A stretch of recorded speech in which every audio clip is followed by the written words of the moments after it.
Hello everybody and welcome. In this video I will show you all controls and gestures on your speaker Sony. So let's starting with the power button. You can turn on and turn off your speaker by pressing one time on your power button. Next we have Bluetooth button to enter pairing mode. After that we have play pause button, so just press one time to play music and press one more.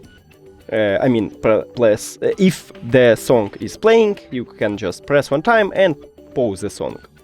Also, if you press two times, you will play next track, 1, 2.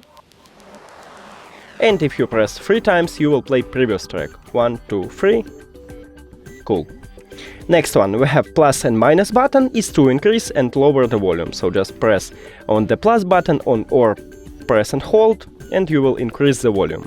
The minus button is the same, but for lower the volume. So just press or press and hold, and as you can see, I'm just lower the volume. So this button exists to or knew how much battery you have. You just press and it tell you how much. Or press and hold and enable stamina. So it to save the battery level.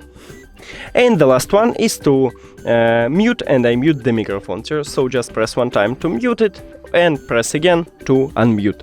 That's it. Thank you for watching this video. If you found it helpful, please consider subscribing to channel and leave the like on the video. It's really important to us. See you later.